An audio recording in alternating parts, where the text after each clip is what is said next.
Bonjour à tous. Merci d'être présents à cette présentation sur la solution Sedge recouvrement de créances, donc la solution pour réduire le délai de paiement de vos créances et améliorer votre trésorerie. Aujourd'hui, sur cette présentation, je serai accompagnée de Guillaume Dossé, qui est chef de projet et expert sur la solution Sedge recouvrement de créances, et moi-même, je suis donc Emmanuel Mattei, responsable de marché chez Apsys Cyborg. Bonjour. Alors, la priorité pour les entreprises, c'est de se faire payer leurs factures dans les meilleurs délais. Effectivement, c'est Pierre Pellouzet, qui est médiateur national des entreprises au ministère de l'économie et des finances, qui nous dit ça. C'est une réalité pour tous. Donc, on va faire un petit focus sur les différents besoins des entreprises en la matière. Selon les acteurs, les besoins sont un peu différents, mais en fait, ils se recoupent. Donc, pour la direction générale et pour la DAF, c'est bien entendu la diminution de l'encours client. La DAF et la direction générale doit disposer d'un volume de trésorerie suffisant pour pouvoir assurer la gestion quotidienne de l'entreprise et également réaliser des investissements. Il y a une réelle nécessité de se faire payer rapidement sans trop mobiliser de ressources. Pour les personnes qui sont en charge de ce recouvrement, l'idée, c'est de pouvoir disposer d'informations fiables et à jour pour procéder aux relances clients, mais sans y passer des heures. Il n'y a rien de pire que de relancer un client qui vient de vous envoyer son règlement. Donc ça, c'est quand même important d'avoir des outils à jour. Ensuite, ce qui est important, c'est de pouvoir aussi disposer d'un outil simple et ergonomique, idéalement d'un outil collaboratif pour pouvoir travailler facilement. Et puis, c'est important de pouvoir mesurer l'impact des actions menées et également de disposer de reporting pour pouvoir communiquer, par exemple, à la direction générale ou à la DAF. Donc, si on fait un schéma global et qu'on mélange les besoins de tous, c'est de disposer d'informations pour permettre la visibilité des informations, la digitalisation de ces actions pour pouvoir les réaliser à tout moment, en toute sérénité. Les salariés, l'entreprise a intérêt à leur donner des outils pour améliorer leur productivité, retirer les tâches ingrates. Et pour le client final, c'est aussi d'avoir une qualité de communication qui soit pas trop robotisée. Et puis pour l'entreprise elle-même, c'est aussi une bonne image de marque que d'avoir un processus de relance totalement ergonomique, simple, agréable. Alors, on va donc parler de Sedge recouvrement de créances, qui est la solution qui est naturellement intégrée à votre produit Sedge 100. Donc aujourd'hui, si on regarde l'ensemble des solutions Sedge 100, on est donc sur une solution qu'on appelle modulaire, qui est donc constituée d'un certain nombre de modules qui permettent de gérer la gestion de l'entreprise. La solution Sedge recouvrement de créances, c'est une solution qui vient compléter votre solution de comptabilité. Sedge recouvrement de créances est bien une solution SaaS qui va pouvoir communiquer avec la solution de comptabilité Sedge 100, même si celle-ci est installée en local sur vos serveurs. Donc, Sedge recouvrement de créances, c'est un logiciel SaaS qui va vous permettre de gérer de façon intuitive, efficace et facile les relances de vos clients. Je vais passer la main tout de suite à Guillaume qui va donc illustrer dans la solution l'ensemble des fonctionnalités qu'elle peut vous proposer. Alors, bonjour à tous. Pour se connecter à Sage Recouvrement Créance, comme Emmanuel l'a dit, c'est un logiciel SaaS, donc en mode web. Vous y accédez sur n'importe quel navigateur suivant l'URL et vous avez un compte de connexion. Hop. Donc là, je m'y connecte et j'arrive tout de suite sur l'accueil du logiciel qui est présenté sous différentes briques que l'on va voir dans le détail juste après. Donc la première brique, c'est vos clients vous doivent. Ce sont des briques qui résument la situation de l'entreprise. Vos clients vous doivent un certain montant d'argent, 4 400 000. À venir, vous avez aussi un montant qui peut s'afficher. Et tout ça, c'est découpé par une période sur un nombre de jours, de 0 à 30, de 30 à 60 et à plus de 60 jours. Vous pouvez retrouver un délai moyen de paiement qui est paramétrable. Un objectif cash aussi qui est paramétrable, donc un objectif de paiement, de relance, d'encaissement. Si je descends un petit peu, vous retrouvez un qui vous doit quoi, c'est le top 10 des clients qui vous doit le plus d'argent. Et les montants à relancer dans les clients qui rentrent dans le cas de scénario de relance. Et donc là, on peut commencer à observer des différences. Pourquoi? Parce qu'on va avoir des modes de paiement dits paiement automatique et des modes de paiement dits paiement manuel. Et donc c'est illustré par le comment êtes-vous payé. En paiement automatique, 183 000 €. En paiement manuel, 4 260 000. Paiement automatique, c'est des prélèvements, des LCR acceptés par exemple, donc des actions que vos clients n'ont pas à mener pour que vous soyez réglé. Et le paiement manuel, ça peut être des virements, des chèques et tout ce genre de type de mode de règlement où le client doit vraiment mener une action et potentiellement là induire du retard de paiement. Je vais rentrer maintenant dans le détail d'une fiche client. Hop. Donc une fiche client est synchronisée avec la comptabilité de Sage directement. Vous avez le bouton pour lancer la synchronisation à chaque instant. Cette synchronisation est aussi paramétrable la nuit, entre minuit et 6 heures du matin. Sur une fiche client, on retrouve pareil différentes briques qui vont résumer le client. Si vous êtes sur une solution multi-société au niveau de Sage et multi-société au niveau de Sage recouvrement client, et que votre client possède le même code dans les deux cas, dans les deux sociétés, vous retrouvez un encart en cours multi-société. Et donc là, on peut retrouver mes deux sociétés avec le même code client. On va retrouver un qui vous doit quoi sur le client, rubis sur l'ongle, et qui me doit 92 000 € sur 184 000, en retard consolidé avec la deuxième société. On va retrouver également la fiche client, donc issue de la comptabilité, encore une fois, son adresse qui va être imprimée sur les lettres de relance, les différents contacts qui sont dans le client, paramétrés dans l'onglet contact, ou l'adresse mail de l'identification de la fiche client. Bon, tout ce qui est téléphonie et d'autres petits éléments. Vous avez aussi également sur la fiche client la possibilité de stopper un client. C'est-à-dire que ce client ne rentrera pas dans un flux de relance et ces écritures, donc là c'est un stop général, toutes ces écritures seront exclues des relances automatiques. Vous allez retrouver une brique d'activité qui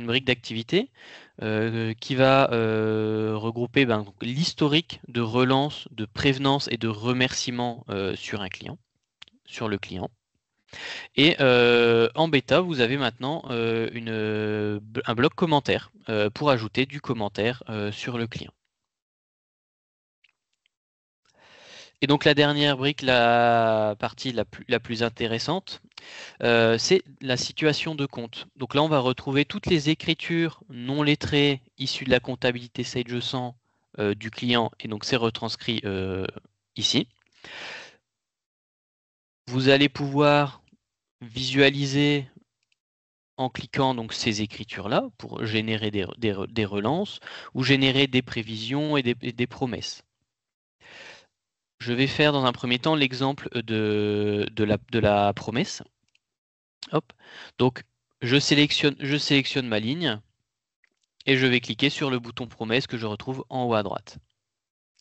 Et donc je vais pouvoir ajouter des promesses. Donc ici c'est une écriture où j'ai déjà ajouté une promesse, donc je vais aller plutôt la visualiser. Hop. Et donc par un simple clic, je vais pouvoir rééclater mes échéances initiales, donc qui date du mois de mars sur cette écriture-là, en disant j'ai une promesse de 50% au 30-09 et une autre promesse au 30-10. Donc là, en éclatant comme ça permet d'avoir une relance qui va être découpée en deux, s'il y a encore du retard sur ces paiements-là. Et donc ça sera pris en compte dans les scénarios de relance. Donc à chaque fois, tout est modifiable hein, dans l'interface de Sage Recouvrement Créance. À noter que rien ne remonte dans la comptabilité à ce niveau-là.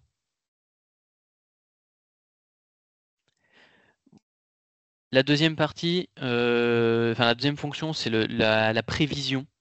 Vous voyez, donc celle-ci, je l'ai déjà saisi une prévision où j'ai un paiement prévu le 16/9/2024. Donc pareil, dans la même idée, c'est que je vais aller décaler l'échéance d'une ou plusieurs factures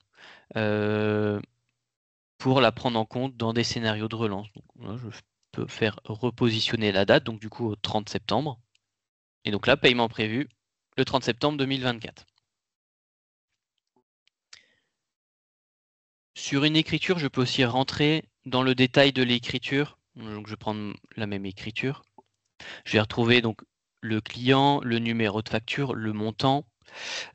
Si j'avais eu des promesses, je les aurais visualisées. Donc là, c'est ma promesse ici.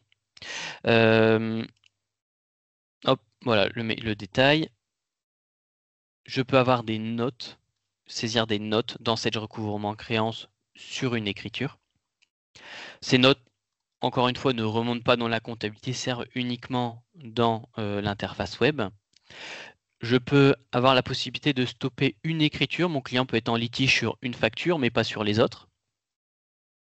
Et la note pour expliquer pourquoi cette écriture est stoppée. Également, je peux aller indiquer si là je suis en litige complètement sur cette écriture également. Et donc cette notion de litige va pouvoir ressortir sur différents états de reporting. Et après on retrouve un détail un peu plus temporel de l'écriture avec le nombre de jours de retard, le délai initial et les différentes dates d'écriture, dates de facture, dates d'échéance et dates potentiellement de règlement, si l'écriture avait été payée.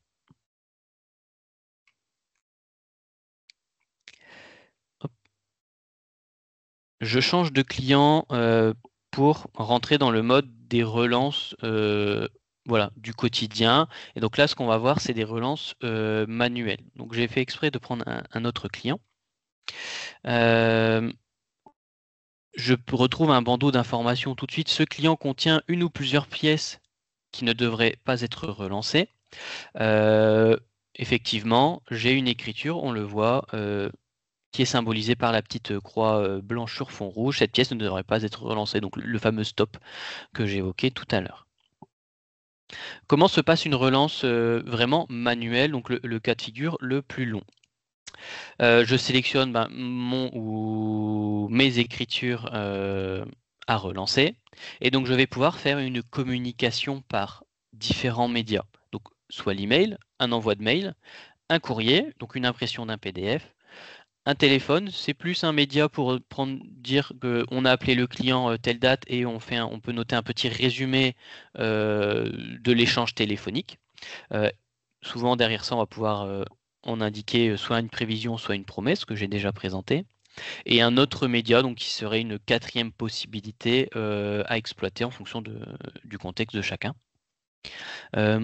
Comment se passe une génération de mails? Donc on sélectionne toujours et on clique sur le bouton email.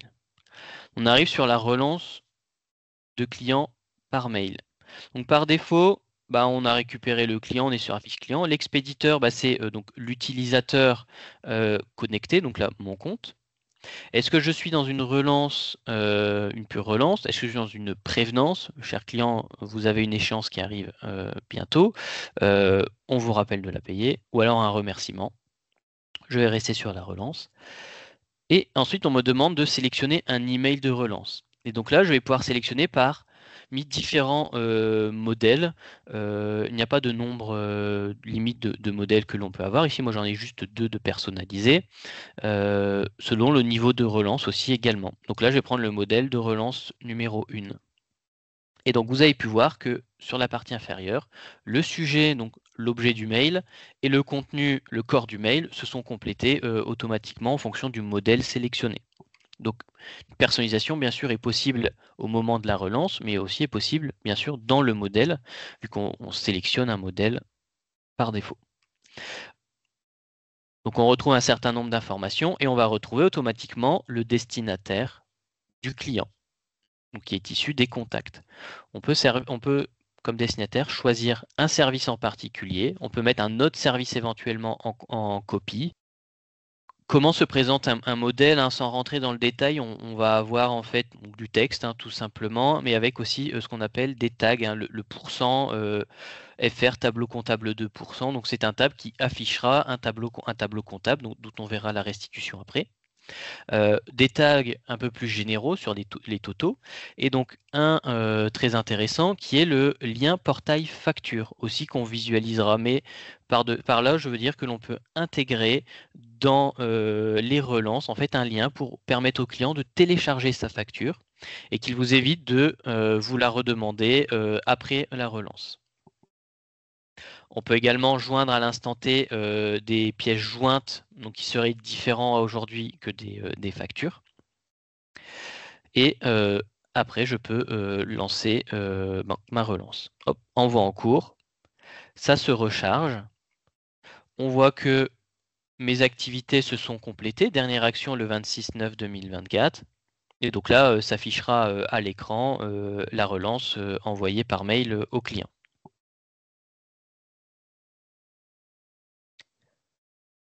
Je vais faire un autre exemple de relance manuelle, plutôt pour le courrier. Hop. Je sélectionne, je vais changer de client. Hop. Je vais prendre ce client-là. Et en fait, de la même façon, je vais sélectionner mes écritures et sélectionner courrier. Et après, la présentation, c'est exactement la même chose, à la différence que les modèles sélectionnables sont des modèles liés à des impressions de courrier. Donc là, je vais imprimer une relance 5, admettons, et je ne vais pas prendre en compte dans les scénarios. Et je vais générer ma relance. Et donc là, il me demande de télécharger mon PDF. Hop. Et donc là, vous avez tout de suite un modèle de courrier qui est envoyé à votre client. Donc là, une lettre recommandée de mise en demeure avec accusé de réception. Et donc le tag s'est transformé en tableau. Ça fait la même chose dans les mails.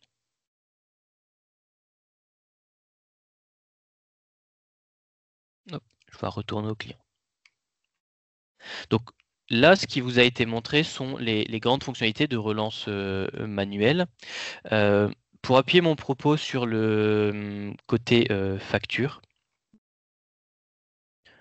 sur une ligne d'écriture, vous avez la petite ligne, la petite colonne facture avec la petite feuille, le petit PDF. Et donc là, si on clique, on peut encore une fois aller la visualiser. Donc là, on visualise la facture qui a été enregistrée. Et donc là, cette facture-là est issue de Sage 100 gestion commerciale. Et c'est la facture qui est générée lors de la validation des factures.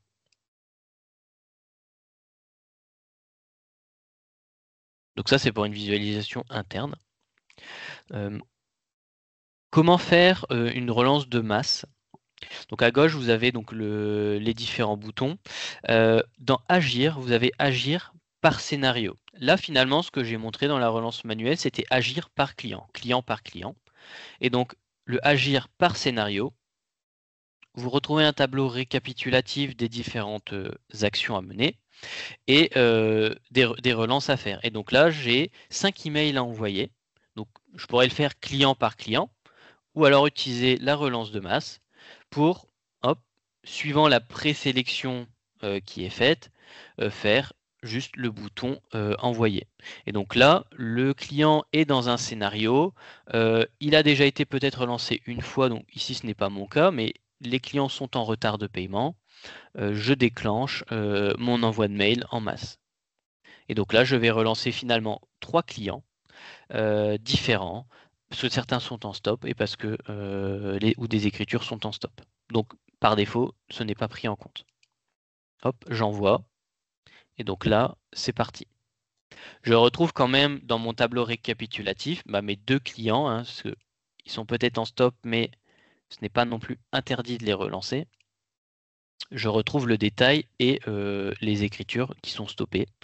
Je peux quand même les envoyer si j'ai envie et passer outre le blocage.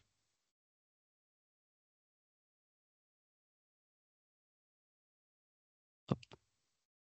Donc, je reviens à l'accueil. Donc les nouveautés sur son logiciel sont poussées assez régulièrement, il y en a tous les trimestres. Elles apparaissent sous la forme du bandeau que je viens de fermer, entre autres. Donc là, qui concernait pour celle-là des paiements via la plateforme Stripe, plateforme de paiement en ligne.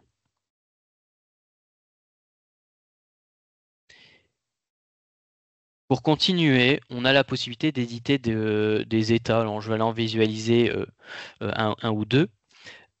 Hop, dans le suivre, vous avez donc ces différents états d'objectifs cash, de qui vous doit quoi, d'encaissement, de clients, de promesses, de litiges. Donc ces états, vous pouvez aller les visualiser directement dans l'application, mais vous avez aussi la possibilité de les exporter sous Excel ou en format CSV pour intégration manuelle dans un CRM. Sinon, il existe, en fonction de l'option de Sage recouvrement créance, en fonction du niveau d'option qui est choisi, la possibilité d'avoir des exports automatiques qui se font encore une fois entre minuit et 6 heures du matin et déposés sur un FTP chez vous pour intégration automatique. Donc là, on a un état de qui vous doit quoi, qui va recenser le détail de tous les clients, des échéances, des montants, les commerciaux liés et d'autres petites informations intéressantes. Je pourrais aller voir un état sur les clients, voilà, qui me donnerait un état récapitulatif de mes clients, du niveau de relance, encore une fois, de la somme qui est due par client et d'autres suivis. Je pourrais suivre des encaissements, donc les encaissements lettrés de la comptabilité, les promesses saisies, les litiges comme je l'ai énoncé tout à l'heure, les prévisions également saisies, les différentes activités, l'historique des activités, au sens du coup là au sens large, intéressant pour voir ce qui s'est passé dans la journée. Les échéances de paiement et après donc les paiements en ligne. Chose intéressante, c'est que je vous ai montré des relances manuelles faites par mail, des relances dites de masse faites par mail. On peut aller jusqu'à l'automatisation des relances par mail. Dans la personnalisation de mon scénario, sans rentrer dans le détail, je vous montre qu'on a la possibilité sur les médias par email de mettre un envoi auto sur oui. Et donc là, je n'aurai vraiment plus rien à faire pour la relance numéro 1 à 8 jours après l'échéance. Synchronisation se fait, la nuit, les mails partent, la nuit aussi, automatiquement. Vos clients reçoivent ça sous la forme d'une adresse no reply, mais on n'a pas la possibilité bien sûr de de rajouter donc votre adresse mail pour qu'ils puissent vous répondre et converser directement par retour de mail. Merci Guillaume. Je reprends donc la main. Donc, après cette présentation de cette solution bien riche, pour conclure, donc vous avez vu qu'on est sur une solution avec une réelle digitalisation de votre processus de relance avec plusieurs possibilités, de la relance automatique, de la relance manuelle, un mix de tout ça. Et un outil dont la prise en main est plutôt très simple. Il a été constaté une réelle diminution de l'encours client d'environ 30% en moyenne. Donc c'est non négligeable, je vous laisse faire le calcul. Également, un gain de temps pour les équipes qui sont équipées de cette solution jusqu'à 50%. Et puis une amélioration de la relation avec les clients, puisque Guillaume en a parlé, on peut faire de la prévenance pour rappeler à un client que ses factures arrivent à échéance, et on peut aussi faire du remerciement, ce qui est toujours agréable de dire merci à un client une fois qu'il nous a payé, même si c'est de l'argent qu'il nous doit. Alors, une fois qu'on a dit tout ça, si vous souhaitez vous équiper de cette solution, comment ça se passe et comment on fait pour prendre en main cette solution? Donc déjà, Le premier prérequis, c'est d'être équipé de Sedge sans comptabilité, à partir de la V7 et des versions supérieures. Donc, il y a aussi un certain nombre de bonnes pratiques qu'il faut que vous ayez dans votre comptabilité pour que la mise en place de cette solution soit un réel gain, puisque vous avez compris qu'il y avait une synchronisation entre les informations qui sont dans la comptabilité et Sedge recouvrement de créances. Donc, du coup, la première des bonnes pratiques, c'est d'avoir des fiches tiers à jour. Il faut qu'on ait à minima un contact qui existe vraiment et une adresse mail pour pouvoir communiquer avec ce client. Ensuite, il faut aussi que dans votre comptabilité, vous ayez l'habitude de faire régulièrement vos lettrages, puisque sinon, vous risquez de relancer des clients qui ont déjà payé. Et enfin, il faut aussi que dans la comptabilité, vous utilisiez ce qu'on appelle les modes de règlement et les dates d'échéance. Ça semble peut-être une évidence pour certains. Tout le monde n'utilise pas ces modalités-là. Donc, en tout cas, c'est bien les prérequis pour pouvoir mettre en place cette solution. Et à partir du moment où on a fait ça, ou en tout cas où ces prérequis sont respectés, on va donc pouvoir mettre en place la solution. On installe le connecteur, donc on a dit qu'on allait pouvoir faire communiquer une solution SaaS avec votre 7G100 qui est en local. Donc on installe le connecteur, on met en place la première synchronisation, on fait le paramétrage, on vous montre, on vous accompagne dans la personnalisation des scénarios de relance, et puis on vous montre comment prendre en main la solution, et on accompagne notre interlocuteur, on forme la personne pour personnaliser les modèles de mail. Donc tout ça, ça prend environ une journée, à minima une journée, pour une société. Bien entendu, s'il y a plusieurs sociétés et plusieurs interlocuteurs, ça peut prendre plus de temps, mais c'est, on va dire, une moyenne, ou en tout cas le nombre de jours minimum. Et ensuite, pour compléter et enrichir la solution, si vous êtes équipé de Sedge sans comptabilité et également de Sedge sans gestion commerciale, il est possible, donc vous l'avez vu, Guillaume vous l'a montré, de rajouter en fait en pièce jointe la facture qui elle-même a été émise par Sedge sans gestion commerciale. Donc dans ce contexte, le prérequis est un petit peu différent puisqu'il faut être en V8 pour la comptabilité et pour la gestion commerciale. Et il y a 2 points complémentaires par rapport à ce que j'ai évoqué tout à l'heure. Il faut éviter les modèles de facture avec papier en tête parce que en fait, le document qui va être poussé dans le mail, c'est l'image de la facture quand elle est validée dans la gestion commerciale. Donc, si vous avez un papier en tête, du coup, il n'y aura pas votre en-tête sur la facture, ça n'a pas beaucoup de sens. Donc, il faut éviter les modèles de facture avec papier en tête, et il faut aussi être vigilant sur le poids en kilo-octets, justement des PDF des factures. Si vous avez un gros logo dans votre facture, ça va prendre du poids, et comme cette solution, c'est une solution dont le poids est comptabilisé au niveau de la facturation, il faut faire attention. Donc, une fois que ces prérequis sont là et qu'on a respecté certaines bonnes pratiques, on va pouvoir installer un connecteur supplémentaire, initialiser la nouvelle connexion, personnaliser les nouveaux emails et venir rajouter justement l'information de la pièce jointe, et puis vous montrer rapidement comment on prend en main cette solution en complément de ce que vous connaîtrez déjà, ou pour vous montrer en fait comment ça marche.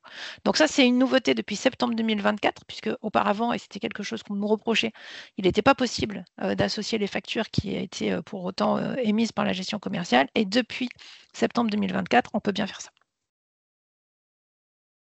En complément de ces éléments qui viennent de vous être présentés, et en bonus, nous souhaitions vous parler du cash reporting. Cash reporting, c'est un reporting par email qui peut être adressé quotidiennement, et donc dans lequel vous retrouvez des indicateurs clés et des actions qui ont été menées et qui sont à mener, comme par exemple qui vous doit quoi, quels sont les derniers encaissements, quelles sont les prévisions d'encaissement, quel est l'historique des activités, avec des liens dynamiques pour accéder aux informations. Voilà donc cet exemple de cash reporting. Donc voilà ce qu'on voulait vous dire avec Guillaume ce matin sur ce sujet de Sedge de recouvrement de créances. J'espère que vous avez trouvé des informations pertinentes et intéressantes dans cette présentation. Je vous dis merci et à très bientôt.